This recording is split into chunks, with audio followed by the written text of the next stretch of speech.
Hi friends, welcome to my channel. ఈరోజుటి video చాలా ఇంట్రెస్టింగ్గా ఉందండి. వీడియోని ఎక్కడ స్కిప్ చేయకుండా ఎండ్ వరకు చూసేయండి.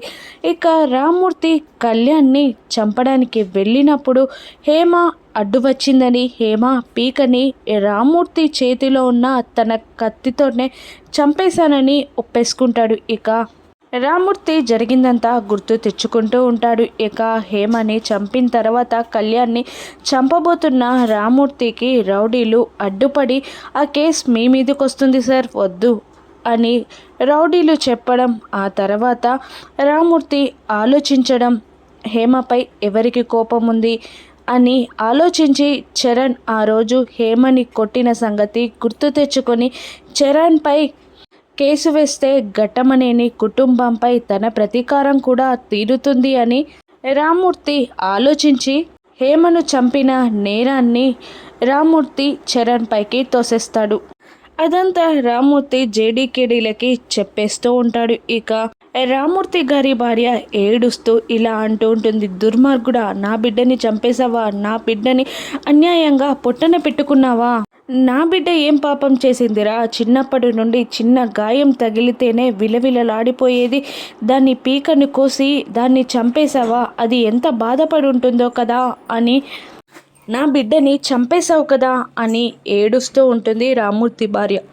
ఇక జేడి ఏడుస్తున్న రామ్మూర్తిని కూడా ఇలా అంటుంటారు, చాలా బాగా చేశారు సార్, మీరు తప్పు చేసి పాపం ఏం తప్పు చేయని ఆ తల్లికి శిక్ష వేశారు కదా సార్. ఏంటి సార్ ఇది? మీరు సమాజంలో పేరు మర్యాదలు ఉన్నవారు, కానీ మీరు ఇలా చేస్తారేంటి సార్? ఆ రోజు మీరు హేమ పీకని కట్ చేసినప్పుడు తన కళ్ళలో బాధ మీకు కనబడలేదా? ఎంత విలవిలలాడిపోయిందో పాపం హేమ.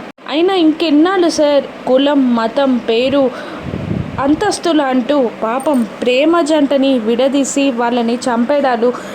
మీకు నచ్చకపోతే వాళ్ళ మానాన వాళ్ళని వదిలేయచ్చు కదా సార్. వాళ్ళని చంపి మీరు సాధించేదేముంది? మా అంటే వాళ్ళు పెళ్లి చేసుకుంటే మీరు 4 రోజులు బాధపడతారు, 4 నెలలు మీ చుట్టూ ఉన్న వాళ్ళు 4 మాటలు అంటారు, అంతే తప్ప మీ పిల్లలు బ్రతికుంటారు కదా సార్. ఇప్పుడు పాపం మీరు చనిపోయాక మీ పరువు మీకు పనికొస్తుందా సార్? అటువంటి మీ పిల్లల్ని చంపేశారు కదా సార్. ఇక్కడ నుండైనా ప్రేమ జంటల్ని వదిలేద్దాం.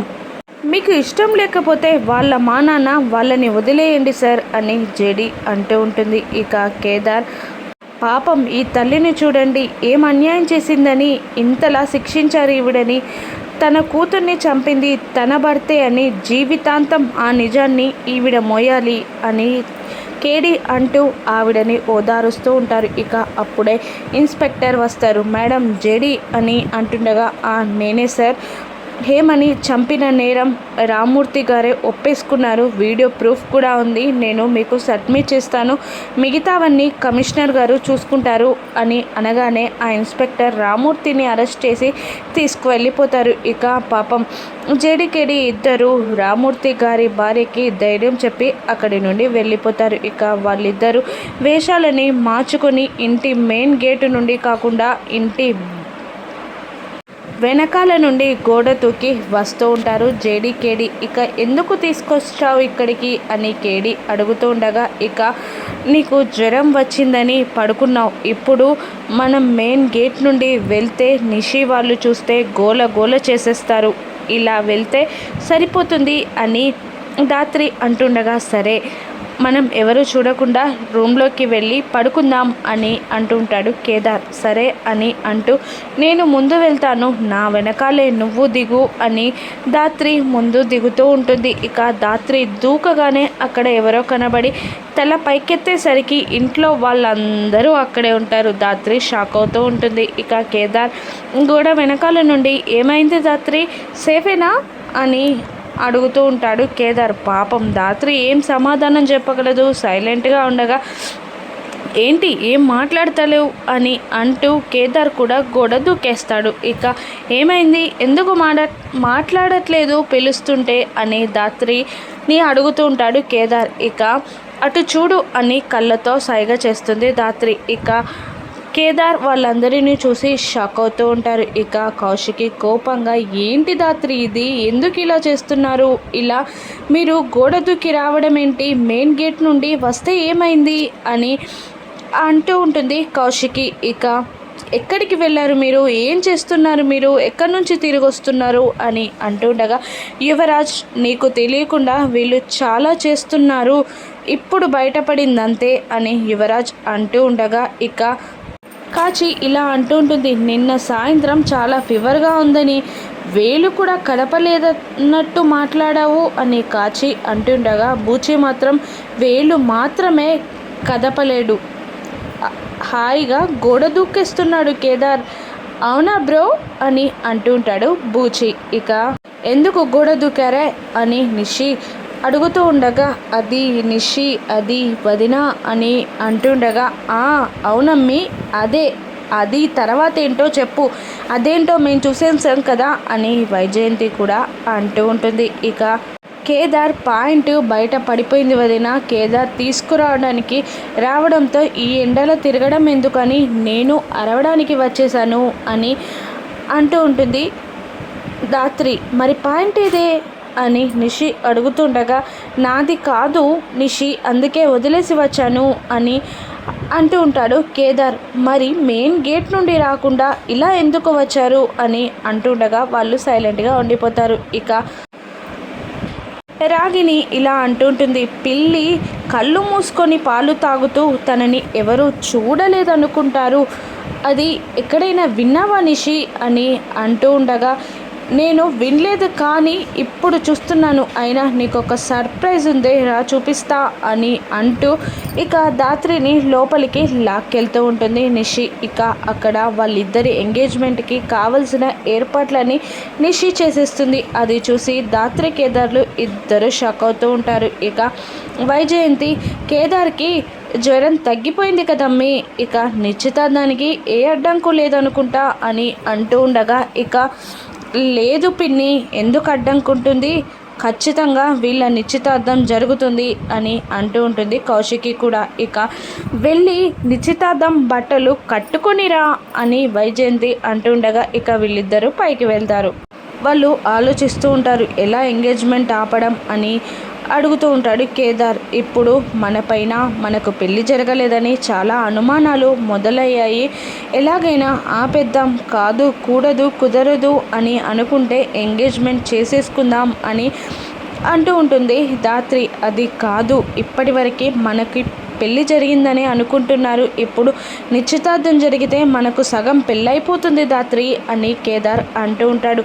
2 ఉంగరాలు మార్చుకున్నంత మాత్రాన పెళ్ళి కాదు కేదార్, 2 మనసులు కలిస్తేనే పెళ్ళవుతుంది, రింగ్స్ మార్చుకుంటే మనకు వచ్చే నష్టం ఏంటి అని దాత్రి అడుగుతూ ఉండగా, ఇక కేదార్ అది కాదు, అలా కాదు, 2 మనసులు కలిసి పెళ్ళి జరగాలి కానీ ఇలా కాదు, ప్లీజ్ దాత్రి, ఎలాగైనా ఈ ఎంగేజ్మెంట్ని ఆపే దాత్రి అని బ్రతిమిలాడుతూ ఉంటాడు కేదార్. అలాగే అంటుంది దాత్రి. ఇక మరోవైపు సుధాకర్ వచ్చి కౌశికితో, ఆ చరణ్ కేసు నుండి బయటపడ్డాడంటమ్మా, హేమ వాళ్ళ నాన్నగారే హేమని చంపేశారంట అని అంటుండగా, ఇక అందరూ సంతోషించే లోపే ఇలా అంటూ ఉంటుంది నిషి, ఈ సంబంధం అనుకున్నప్పటి నుండి చాలా అడ్డంకులు వస్తున్నాయి వదిన, ఈ సంబంధం వద్దు అనడమే బెటరేమో అని నిషి అంటుండగా, వైజయంతి కూడా ఇంత దాకా వచ్చాక నాకు అదే అనిపిస్తుందమ్మా అని అంటూ ఉంటుంది. ఇక సుధాకర్ మాత్రం ఇలా అనేస్తాడు, నీకు ఏది మంచిది అనిపిస్తే అది చేయి కౌశికి అని అనేస్తాడు. ఇక నిషి వద్దని చెప్పడమే బెటర్ కావచ్చు వదిన, సంబంధం నచ్చినప్పుడు ఓకే చేయడం ఎందుకు అని అంటుండగా, ఇక సరే చెప్తాను అని అంటూ కౌశికి పక్కకి వెళ్ళి ఘట్టమనేని అఖిలాండేశ్వరికి కాల్ చేస్తుంది. ఇక మీతో ఒక 2 minutes మాట్లాడాలి, ఫ్రీగా ఉన్నారా అని అడుగుతూ ఉంటుంది కౌశికి. ఏదైనా ప్రాబ్లమా అని అఖిలాండేశ్వరి గారు అడుగుతుండగా, లేదు, చరణ్ మాధురి పెళ్ళి అనుకున్నప్పటి నుండి సమస్యలు మొదలయ్యాయి, ఎక్కడ ఏదైనా పొరపాటు జరిగిందా అని అనుమానంగా ఉంది, సమస్యనా పొరపాట అర్థం కావట్లేదు అని కౌశికి అంటుండగా నాకు అదే అనుమానంగా ఉందమ్మా అని అంటూ ఉంటుంది అఖిలాండేశ్వరి. అయితే ఈ సమస్యకి పరిష్కారం ఈ పెళ్ళిని ఆపేయడమే అని అంటూ ఉంటుంది కౌశికి. నాకు అదే అనిపిస్తుంది అని అఖిలాండేశ్వరి కూడా అనేస్తుంది. ఇక ఆ ప్రాజెక్ట్ ఇంకా మొదలవ్వలేదు కాబట్టి ల్యాండ్ కూడా అని అఖిలాండేశ్వరి అనబోతూ ఉండగా, ప్లీజ్ మేడం వద్దు, అలా మాట్లాడకండి, ఆ ల్యాండ్ మీరే తీసుకోండి. ఇప్పటికే మీ ఇంటికి నా చెల్లెల్ని కోడలిగా చేయలేనందుకు నాకు చాలా బాధగా ఉంది.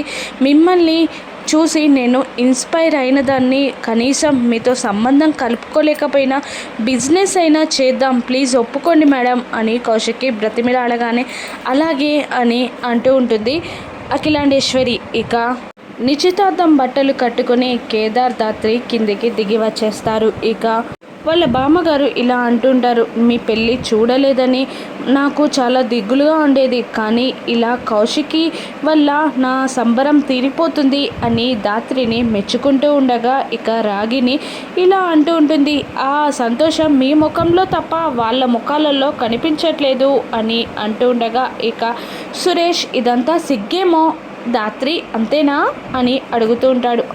అవును అని తల ఊపుతుంది దాత్రి. ఇక నిశ్చితార్థానికి కూర్చుంటారు. ఇక రాగిని ఇలా అంటూ ఉంటుంది, అయ్యో నిషి రింగ్స్ పెట్టలేదేంటి అని అనగానే ఇప్పుడే తీసుకొస్తానత్తయ్య అని అంటూ రింగ్స్ తేవడానికి వెళ్తుంది నిషి. ఇక కబోర్డ్ ఓపెన్ చేసి చూడగానే అక్కడ రింగ్స్ కనబడవు. అసలు జరిగింది ఏంటంటే నిశ్చితార్థం ఎలాగైనా ఆపేయాలి అని కేదార్ అంటుండగా ఇక నిశ్చితార్థానికి కావలసినవి మెయిన్ రింగ్స్, ఆ రింగ్స్ని కనబడకుండా చేస్తే అని అంటూ ఉంటుంది దాత్రి. ఎలాగూ అని కేదార్ అడుగుతూ ఉండగా ట్యూబ్ లైట్ అని అంటుంది దాత్రి.